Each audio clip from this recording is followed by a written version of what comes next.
Assalamualaikum warahmatullahi wabarakatuh.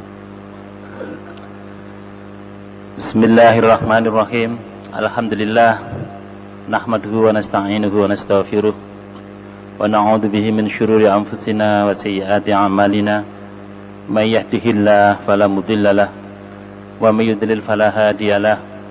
Asyhadu an la ilaha illallah wahdahu la syarikalah wa asyhadu anna Muhammadan abduhu wa rasuluhu la nabiyya ba'dah. Allahumma salli wa sallim ala Muhammad wa ala alihi wa ashabihi wa mawalah. Amma ba'd.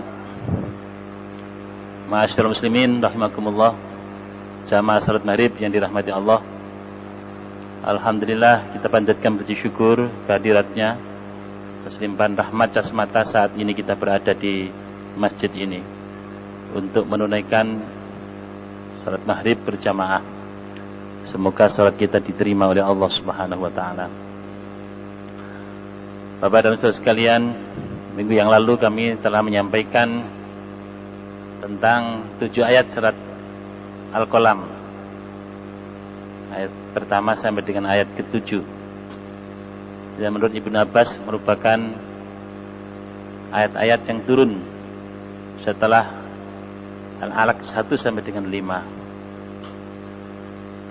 Kali ini untuk menjadi petunjuk bagi kita semua untuk menumbuhkan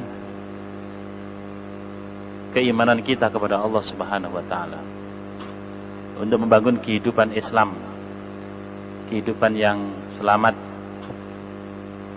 untuk mengarungi kehidupan yang benar.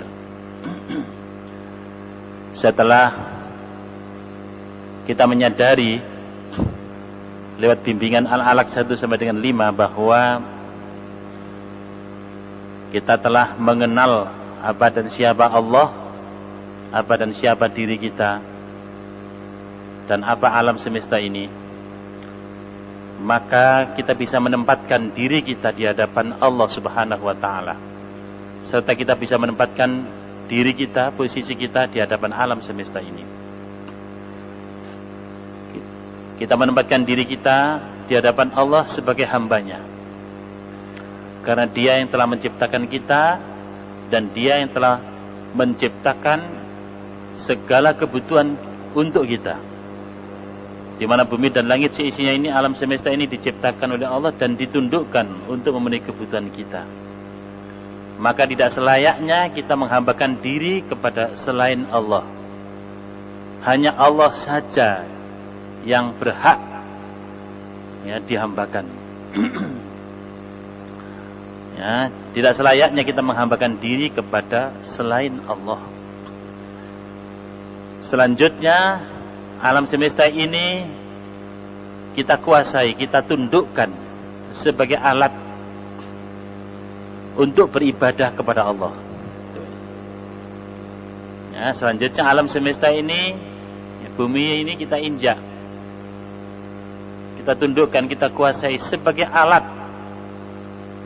Untuk apa? Untuk menghambakan diri kita kepada Allah Subhanahu wa taala.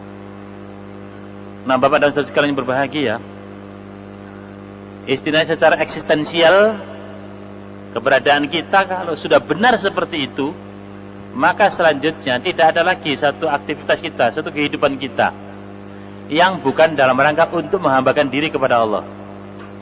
Mulai dari subuh ke duhur, duhur ke asar, asar ke maghrib, maghrib ke isya, isya ke subuh kembali, semuanya dalam rangka menghambakan diri kepada Allah. Doa sekalian, tidak dan tidak. Dalam menjalankan tugas apa saja, sebagai presiden, sebagai menteri, sebagai gubernur, sebagai bupati, wali kota, camat, lurah, RW, RT, kepala rumah tangga, pimpinan perusahaan, pimpinan bisnis, sebagai guru, karyawan, pimpinan pesantren, sebagai apa saja. Semua itu hanya dalam rangka penghambaan terbaik kita kepada Allah Subhanahu wa taala. Dan itu yang kita nyatakan setiap kali kita berdiri dalam sholat. Seperti maghrib tadi kita menyatakan iyyaka na'budu wa iyyaka nasta'in. Hanya kepada Engkau ya Allah kami mengabdi, dan hanya kepada Engkau pula ya Allah kami mohon pertolongan. Bapak dan saudara sekalian, apabila sudah benar keberadaan hidup kita itu hanya dalam rangka menghambakan diri kepada Allah Subhanahu wa taala, maka Bapak dan Saudara sekalian, hidup dan kehidupan kita ini berarti hanya dalam rangka membumikan wahyu itu, membumikan perintah Allah, istilahnya begitu.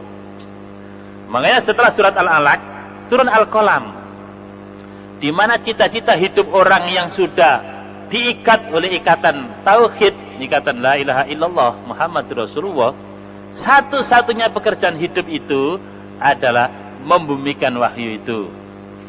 Ya, bagaimana Al-Quran itu berjalan menjadi kenyataan, menjadi realitas hidup diri kita ini, keluarga kita dan masyarakat kita. Bagaimana Al-Quran itu tidak hanya dituliskan di atas kertas, tapi Al-Quran itu menjadi kenyataan dalam hidup keseharian kita ini. Dituliskan ke dalam hati kita, dalam pikiran kita, perasaan kita, dalam perilaku kita, menjadi ideologi kita, politik kita, ekonomi kita, sosial budaya kita, menjadi diri kita, keluarga kita, masyarakat kita, bangsa dan negara ini menjadi umat manusia. Artinya Quran itu menjadi sebuah kebenaran dalam hidup dan kehidupan ini. Itulah satu-satunya pekerjaan Bapak dan Saudara sekalian bagi orang yang sudah bersyahadat dengan 2 kalimat syahadat. Maka dia akan mencontoh seperti Muhammad Rasulullah SAW.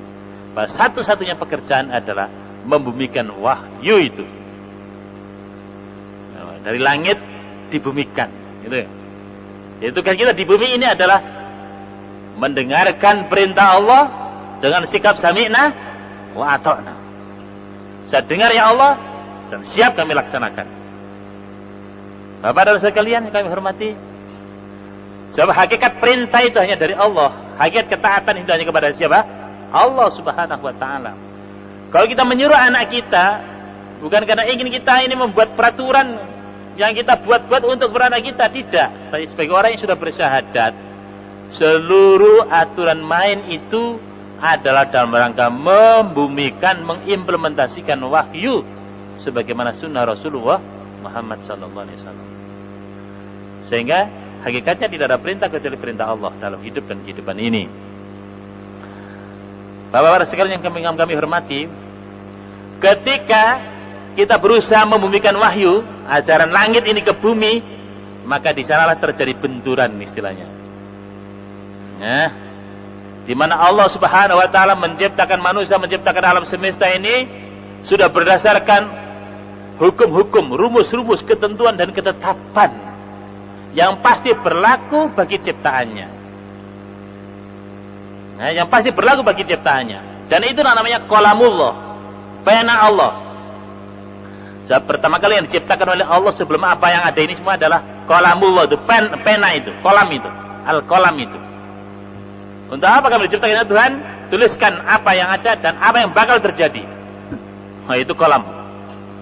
Dan di antara kolam yang ada itu adalah wahyu yang turun pada nabi-nabi yang ada, termasuk kepada Muhammad Rasulullah sallallahu alaihi wasallam.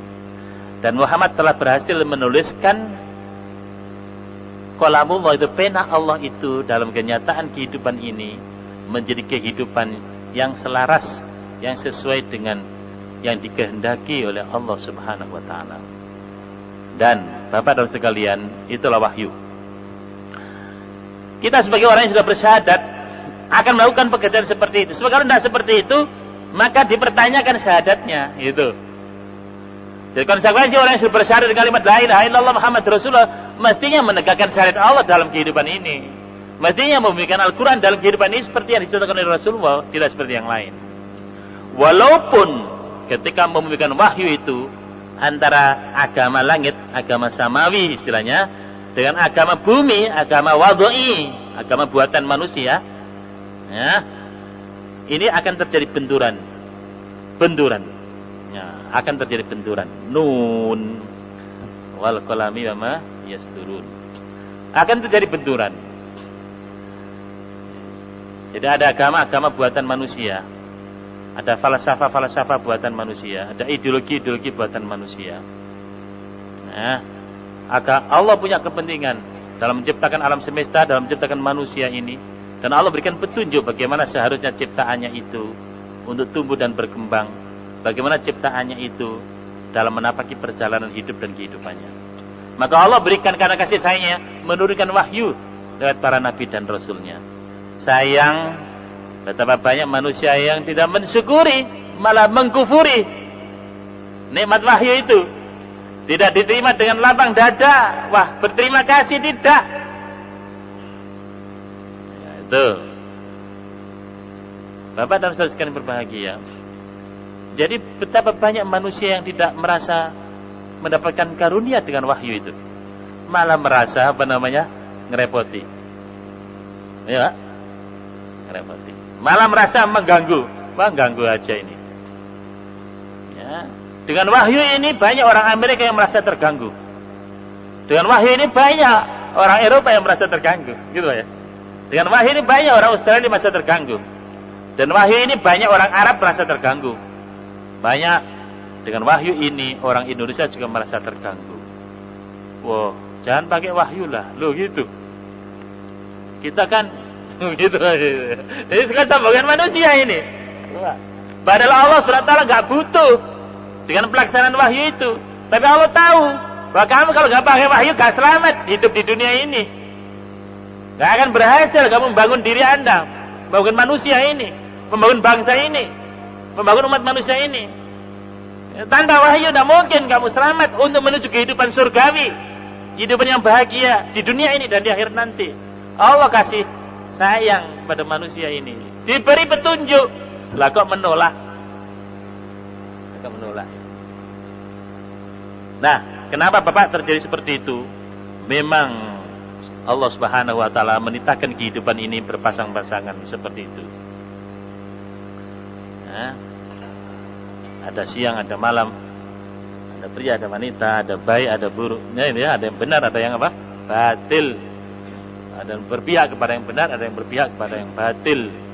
Ya, memang berpasang-pasangan seperti itu. Allah menciptakan hidup dan kehidupan ini. Bapak dan saudara sekalian yang saya hormati, jadi orang sudah bersyahadat dengan kalimat la ilaha illallah Muhammad Rasulullah, maka dia pasti menginginkan kehidupannya itu dibangun di atas landasan Al-Quran dan As-Sunnah. Walaupun pasti menghadapi tantangan dan rintangan, sebab tidak semua orang mensyukuri nikmat tersebut, bahkan lebih banyak yang mengkufuri. Wa qalilum min ibadiyas syakur, dan sedikit saja hamba-hambaku yang bersyukur itu, tidak banyak. Nah, kita ini termasuk golongan kecil. Golongan apa Pak? Kecil. Tidak banyak yang bisa mensyukuri nikmat yang berupa wahyu itu. Sehingga benturan pasti terjadi Bapak dan Saudara sekalian. Dan inilah namanya ujian terhadap kita umat manusia ini. Diuji oleh Allah Subhanahu wa taala. Alif Lam Mim, ahasiban nas ayutraku ayyaqulu amanna wa hum la yuftanun. Wa laqad fatanna alladziina min qablihim fala ya'lamanna Allahu alladziina shadaku wa la ya'lamanna al-kadzibin. Alif Lam Mim. Apakah manusia itu mengira kalau dia itu sudah mengatakan diri beriman kemudian tidak diuji? Kalau dia sudah bersyahadat kemudian dibiarkan begitu saja? Tidak, Bapak sekalian. Kalau kita sudah menyatakan diri berislam dengan 2 kalimat syahadat, maka pernyataan kita itu akan diuji. Apakah betul pernyataan kita itu menjadi sebuah kenyataan? Dan sungguh-sungguh kami telah menguji, kata Allah, orang-orang sebelum mereka. Maka nampaklah, diketahuilah oleh Allah mana di antara mereka orang yang benar imannya, orang yang benar pernyataannya, dan mana yang dusta pernyataannya. Jadi akan diuji. Betul enggak? Pernyataan, proklamasi, kesaksian kita terhadap kalimat la ilaha illallah Muhammadur Rasulullah itu. Itulah akan diuji oleh Allah Subhanahu wa taala dalam perjalanan hidup dan kehidupan ini. Nah, ini baru diketahui mana yang benar dan mana yang palsu, mana yang lulus dan mana yang tidak lulus, yang lolos. mana yang mendapatkan nilai baik dan mana yang tidak, mana yang mendapatkan surga dan mana yang harus menikmati kehidupan neraka, kehidupan yang baik. Bapak-bapak sekalian yang kami hormati, jadi perjalanan orang yang beriman kepada Allah dan Rasul-Nya ini, yang selanjutnya ingin membimbingkan wahyu ini, akan diuji Bapak dan Saudara. Tidak mungkin dibiarkan begitu saja. Sebab sesuatu yang nilainya tinggi pasti memerlukan pengorbanan dan perjuangan. Tidak gratis. Sesuatu yang nilainya tinggi pasti memerlukan pengorbanan dan perjuangan. Kemerdekaan gratis, tidak ada nilainya. Pasti dengan susah payah, berkorban, berjuang, harta, tenaga, bahkan darah harus dicucurkan untuk mendapatkan kemerdekaan. Untuk mendapatkan gaji 1 bulan 10 juta saja harus kerja keras, Pak. Ingin mendapatkan nilai yang tinggi yang dijamin surga oleh Allah Subhanahu wa taala, tidak mungkin ya, tanpa pengorbanan dan perjuangan. Nah, ini adalah proses pendewasaan bagi kita semua orang yang beriman ini, supaya kita menjadi syuhada 'alan nas, saksi bagi manusia. Kita menjadi barometer dalam kehidupan, sebagai barometer kebaikan dalam kehidupan ini, diuji oleh Allah Subhanahu wa taala. Sampai Rasulullah sendiri mengatakan, al-mu'minu baina khamsi syada'id, mu'minun yahsuduhu, wa munafiqun yabghaduhu, wa kafirun yuqatiluhu, wa syaitanun yudilluhu, wa nafsun tunazi'uhu. Orang yang beriman ini akan menghadapi satu tantangan dan rintangan yang cukup berat. Al-mu'minu baina khamsi syada'id. Orang beriman itu akan menghadapi rintangan yang berat. Pertama, mu'minun yahsuduhu. Kita akan menghadapi orang-orang yang hasud, Pak. Orang yang beriman dalam upayanya untuk memikul amanah Allah, membimbingkan wahyu Al-Quran dalam kehidupan ini, dia akan mendapatkan rintangan, tantangan. Pertama yang dihadapi adalah orang-orang hasud. Orang yang beriman dalam menaiki perjalanan dengan petunjuk wahyu itu, dia akan berhasil. Ya, dan akan mengundang orang lain untuk iri. Hasud, Pak. Dan orang hasud itu di tengah-tengah kita, bukan di luar kita. Ya, untuk pengurus masjid saja itu ada yang iri loh, Pak. Loh, kok dia yang jadi pengurus bukan saya, gitu Pak ya? Ya, pengurus sekolah juga begitu. Loh, kok dia yang jadi pengurus sekolah bukan saya, gitu. Kok dia yang ketua, diangkat jadi ketua, dipromosikan jadi ketua, bukan saya.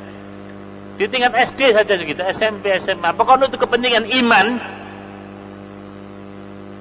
untuk kepentingan memikul amanah Allah dalam hidup dan kehidupan ini, apabila kita mendapatkan amanah sehingga kita menduduki sebuah kedudukan untuk menjalankan sebuah tugas, yang ini merupakan sebuah kemuliaan karena kepercayaan, itu mengundang iri, mengundang hasud, mengundang orang yang lemah imannya untuk tidak senang terhadap karunia yang diberikan oleh Allah kepada orang tersebut.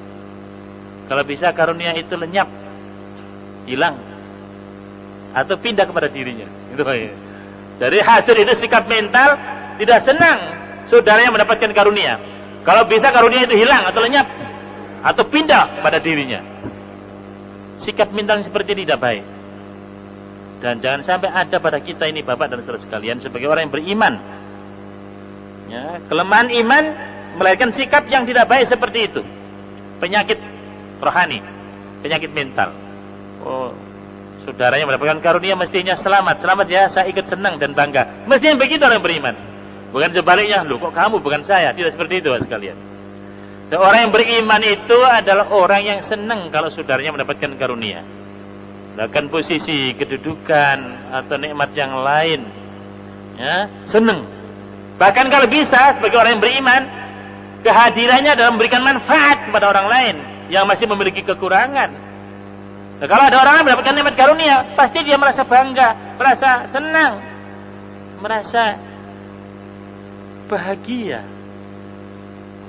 karena saudaranya mendapatkan nikmat karunia. Tapi ternyata dalam kehidupan sosial ini, dalam kehidupan kemasyarakatan kita ini, ternyata penyakit hasud itu pasti tetap ada. Ketika wahyu itu diberikan kepada Muhammad, nah ini kan Bani Ismail, ya, ditarik dari Bani Yakub, Bani Israel dari Bani Yakub. Anak cucu Nabi Yakub itu adalah Bani Israel. Anak cucu Nabi Ismail itu adalah Bani Ismail. Dari ayah yang sama, Ibrahim. Beda istri, beda istri. Yang satu Hajar, yang satu apa? Sarah. Nah itu Pak. Hanya sekitar itu Pak sekalian. Loh, turun temurun, ya, Nabi Ibrahim melahirkan anak Ishak dengan si Sarah. Bani Yakub ini terus Bani Israel. Yang dengan Hajar melahirkan Ismail dan seterusnya menjadi Muhammad itu. Loh, kok dialihkan dari Bani Israel karunia itu, kepercayaan dari Allah itu dipindahkan dari Bani Israel kepada Bani Ismail, yaitu Muhammad jadi diangkat oleh Allah menjadi Rasul. Itu melahirkan kedengkian yang luar biasa sekalian. Makanya kenapa Yahudi itu nggak senang dengan Islam itu? Ya itu karena penyakit apa? Hasud itu tadi. Nah ini coba kita koreksi. Adakah penyakit hasud di dalam diri kita ini? Sebab hasud ini memakan kebaikan seperti api memakan kayu bakar. Nabi mengatakan iyyakum wal hasada fa innal hasada ya'kulul hasanati kama ta'kulun narul hatab. Jauhlah olehmu penyakit dengki ini, hasud ini. Karena sesungguhnya penyakit dengki ini memakan kebaikan seseorang seperti api memakan kayu bakar. Nah, sekalian kalau kita ini hari-hari hasud, habis kebaikan yang kita miliki ini, ya, habis itu. Nah, mari kita pasang sikap mental yang senang kalau saudara kita mendapatkan apa? Karunia. Kita ucapkan selamat, ikut merasa bahagia ya. Kamu bisa beli TV, bisa beli rumah, bisa beli mobil. Ya, kamu mendapatkan kedudukan yang bagus. Semoga berkah. Loh gitu sekalian. Semoga untuk semakin ya, jaya untuk menegakkan Islam dalam kehidupan ini. Loh begitu mestinya. Semakin bersyukur kepada Allah Subhanahu wa taala. Ingin bangga, ikut bangga. Bukan sebaliknya. Bapak sekalian, dan penyakit hasud ini seperti pencukur. Pencukur bukan pencukur rambut, tapi pencukur kebaikan kata Nabi. Makanya jangan sekali-kali kita dihinggapi penyakit apa? Hasud. Biasanya orang yang terhinggapi penyakit hasud ini karena ada kesombongan, Pak. Kesombongan. Ya sama dengan iblis lah, dengan Adam. Loh kok Adam yang dipilih jadi khalifah Allah di muka bumi ini bukan saya kan begitu Pak sekalian. Sehingga padahal sudah dites ini, lulus seleksi ini Adam itu. Yang memiliki kemampuan untuk ditunjuk sebagai khalifah Allah di muka bumi ini. Tapi iblis karena memiliki penyakit kibir, sombong itu, sehingga tidak mau sujud, tidak mau mengakui Adam sebagai khalifah Allah di muka bumi ini. Nah itu apa namanya? Iblis. Ya, apa wastakbara wa kana minal kafirin. Kafir dia. Anak Adam juga begitu sekalian, sampai membunuh. Ya, Qabil membunuh siapa? Habil. Karena Qabil terjangkit penyakit apa? Hasud. Lah kok dia yang dapatkan istri cantik bukan saya kan itu. Ya, kok korban Habil yang diterima bukan korban saya. Sehingga Habil mendapatkan istri yang cantik, saya tidak. Loh gitu Mas sekalian. Ya. Jadi sombong aku kok. Nah, itu berbahaya. Sekal sudah aku kok, saya kok, golonganku kok, partai-ku kok. Maka berarti iblis sudah menyelinap di sana. Ya, menjangkiti pribadi, keluarga dan golongan dengan arogansi, dengan kesombongan. Dan itulah yang melahirkan hasud dan selanjutnya melahirkan pertumpahan apa? Darah. Pertengkaran, pertumpahan darah dan lain sebagainya. Itu akibat gitu-gitu saja Bapak Ibu sekalian. Hanya jangan sampai sekali kita terjangkit penyakit apa Pak? Hasud. Ya. Mukminun yahsudu yang pertama. Yang kedua, wa munafiqun yabghadu. Orang-orang munafik. Jadi tantangan dan rintangan yang bangun perjalanan orang yang beriman dalam mengukir prestasi dalam hidup dan kehidupan ini, yang kedua rintangannya adalah orang-orang munafik. Yang kemarin sudah kita sampaikan tentang apa? Munafik itu. Orang-orang munafik ini selalu jengkel terhadap orang yang berhasil dalam memikul amanah. Memikul amanah Allah dalam kehidupan ini. Jengkel terus kerjanya. Munafikun yabghadu orang munafik ini. Orang yang menampakkan keimanan tetapi menyembunyikan kekafiran. Hakikatnya adalah kafir, kufrun nifaq. Bahwa sekarang orang-orang munafik begini ini ada di tengah-tengah kita. Tapi orang-orang munafik ini adalah makhluk bunglon. Nggak jelas sebenarnya.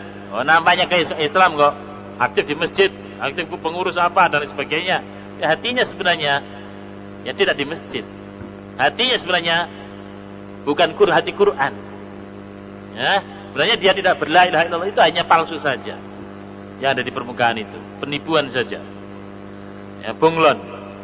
Ya, kalau hijau berkuasa ikut hijau, kuning berkuasa ikut kuning, merah berkuasa ikut merah.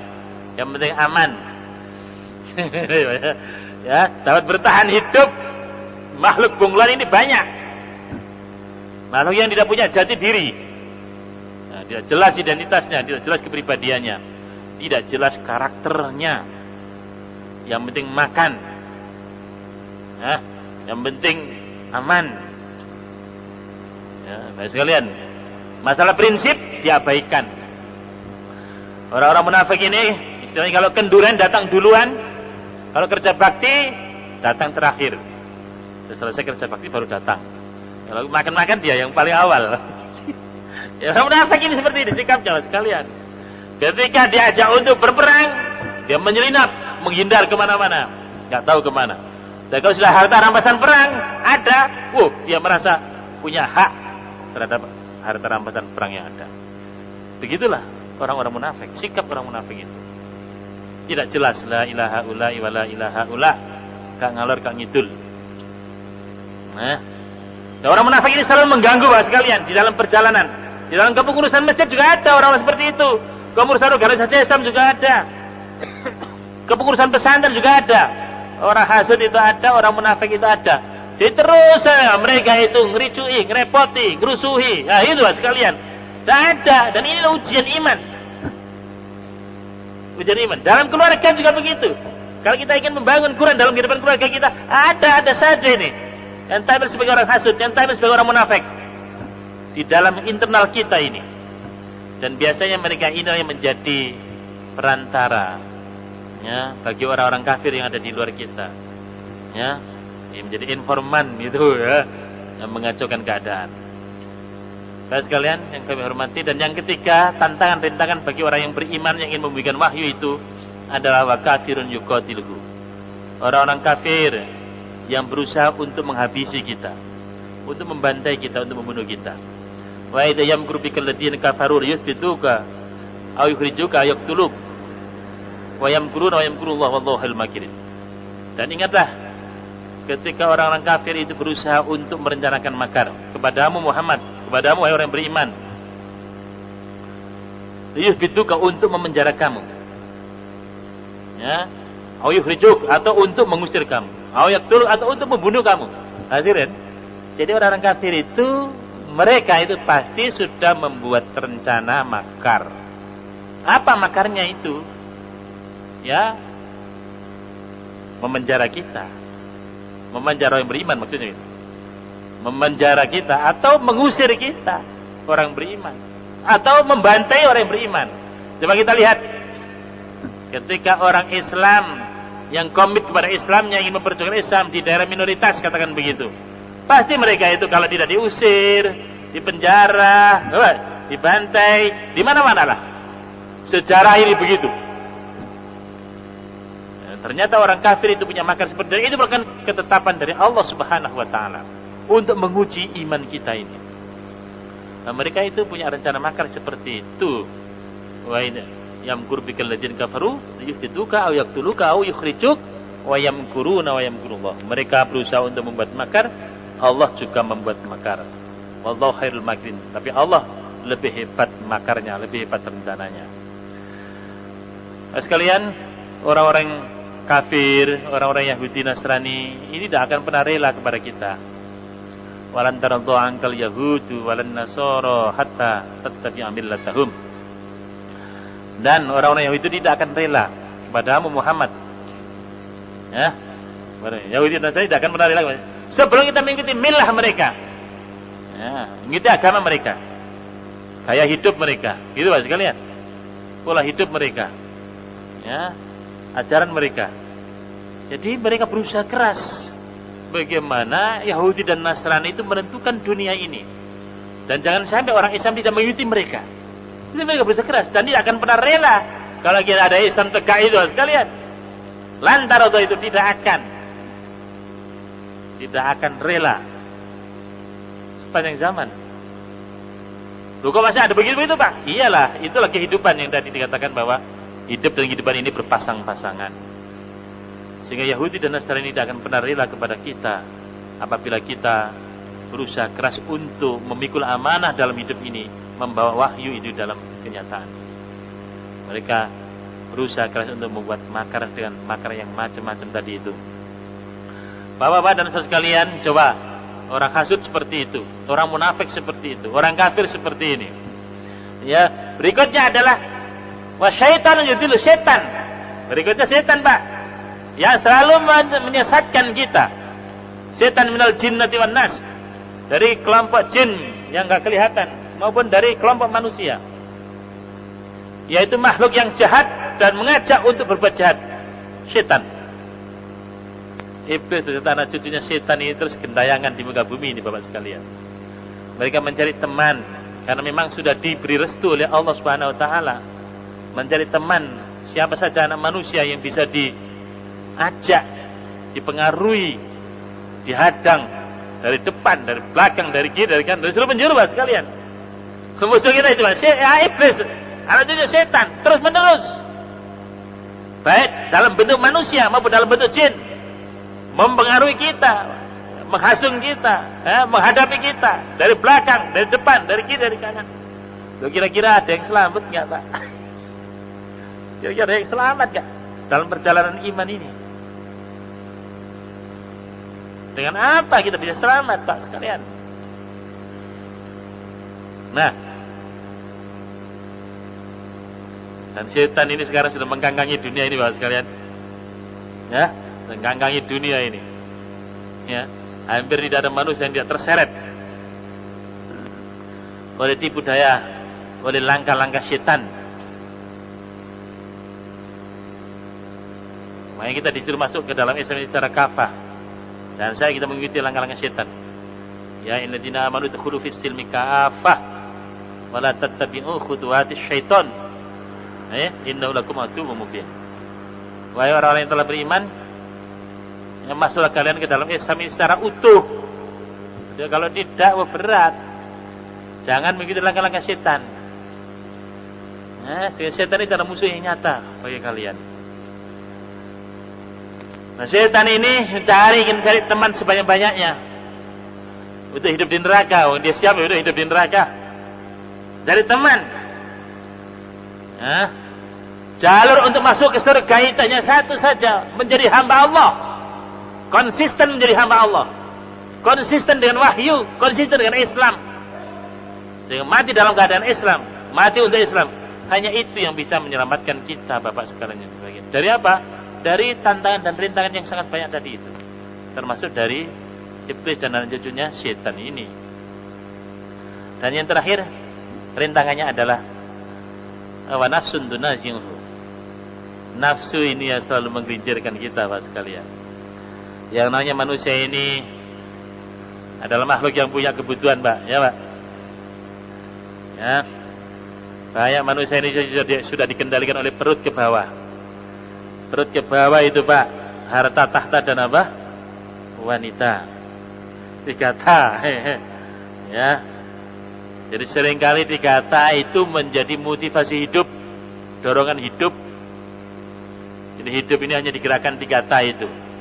Demi kekuasaan, demi wanita, demi harta. Kalau hidup itu dikendalikan oleh 3 tadi, berarti kita ini sudah dikendalikan oleh hawa nafsu kita. Berarti kita sudah mempertuhankan hawa nafsu kita. Afara'aita man ittakhadha ilahahu hawa. Apakah maka Anda tidak memperhatikan orang yang menjadikan hawa nafsunya itu sebagai ilahnya, sebagai Tuhannya? Nah, Pak sekalian, jadi gak mudah Pak ya. Untuk hidup selamat itu Kalau kita ini tidak memiliki pegangan yang kuat, tauhid, tidak punya ikatan yang kokoh, amblas Pak. Amblas. Ya. Kalau kita tidak istiqomah, konsisten sebagai hamba Allah dalam menapaki perjalanan hidup ini, dengan membawa wahyu ini, membuat wahyu dalam kehidupan kita sekarang dan selanjutnya, maka Bapak dan Saudara sekalian ini, kita pastilah kacau balau kehidupan kita ini. Pasti tidak selamat. Ya bayangkan 5 rintangan berat. Orang-orang hasud, orang-orang munafik, orang-orang kafir. Dan ini bekerja sama Pak. Nafsu, setan. Tidak ada yang selamat gak kira-kira? Pakai apa selamatnya? Kalau tidak konsisten menjadi hamba Allah, tidak mungkin selamat. Ya, tidak mungkin selamat Bapak sekalian. Illa ibadaka minhumul mukhlasin. Yang selamat itu kecuali hamba-hambamu ya Tuhan, dari mereka, dari anak cucu Adam ini, yang berada pada makom yang ikhlas. Makom ikhlas Pak. Kalau ikhlas gitu saja bisa jadi nggak ikhlas. Makomnya sudah ikhlas, terlepas dari syirik. Jadi hamba-hamba Allah yang ikhlas saja dalam beribadah kepada Allah, itu yang selamat. Di ayat yang lain Allah mengatakan, Inna ibadi laisa laka alaihim sultan maka fabillahi wakila. Sesungguhnya hamba-hambaku saja, wahai setan, wahai iblis, yang mana kamu tidak akan punya kekuasaan untuk mengendalikannya, dan cukup Allah sebagai penjaga. Tahu sekalian? Jadi hamba Allah saja, orang yang benar tauhidnya saja, yang benar statusnya sebagai hamba Allah dalam hidup ini, yang tidak akan kena kekuasaan siapa? Iblis dan apa? Syaitan. Bapak-bapak dan sekalian yang kami hormati, ini bukan menakut-nakuti, tapi inilah realitas kehidupan. Tinggal kita, ya, bahwa perjalanan untuk membawa tauhid, hidup yang benar adalah menghambakan diri kepada Allah saja, tidak kepada yang lain. Itulah yang harus dipertahankan. Kalau itu bisa kita pertahankan dengan baik, dengan mewujudkan wahyu dalam kehidupan kita, bukan tidak ada cara yang lain, hanya dengan mewujudkan wahyu Quran dalam kehidupan kita seperti yang dijelaskan oleh Rasulullah, itu saja cara, sistem yang akan mengantarkan kita selamat menapaki perjalanan hidup ini kembali ke surga. Istilahnya gitu ya, kembali kepada kehidupan yang diridhoi oleh Allah Subhanahu wa taala. Ya, kita konsisten menjadi hamba Allah sehingga pada saatnya dipanggil oleh Allah, ya ayyatuhan nafsul mutmainnah irji'i ila rabbiki radiyatan mardiyah fadkhuli fi ibadi wadkhuli jannati. Bapak-bapak dan saudara yang berbahagia, jadi nun wal qalami masturun ini diantara adalah mengingatkan kepada kita semua bahwa dengan la ilaha illallah Muhammadur Rasulullah, dengan Quran dan Sunnah, dijamin kita, kemarin ada 3 poin kemarin itu, ya, bahwa peradaban yang kita bangun itu akan melahirkan manusia-manusia yang normal, yang waras, manusia-manusia pembangun, manusia-manusia yang memiliki akhlak dan martabat yang agung. Itu hanya dengan wahyu. Tapi untuk ke sana itu rintangannya banyak. Seperti tadi yang saya katakan tadi, yang disampaikan oleh Rasulullah Muhammad SAW dalam sebuah hadis tadi, itu ada 5 rintangan, yaitu kita akan menghadapi orang-orang hasud, orang-orang munafik, orang-orang kafir, ya, nafsu kita dan setan. Mudah-mudahan kita selamat menapaki perjalanan hidup kita ini sebagai hamba Allah yang dipanggil oleh Allah pada saatnya kembali ke surganya, dan kita sebagai hamba yang mendapatkan ridho, yang senang, yang ridho dan diridhoi oleh Allah Subhanahu wa taala. Mungkin ada yang bertanya Bapak sekalian, atau sudah habis? Habis tak? Sudah habis. Baik Bapak sekalian, kita sudahi dengan doa kafaratul majelis. Subhanakallahumma wa bihamdika asyhadu an la ilaha illa anta astaghfiruka wa atubu ilaik. Wa sallallahu ala Muhammadin wa alihi washabihi ajmain. Walhamdulillahirabbil alamin. Wassalamualaikum warahmatullahi wabarakatuh.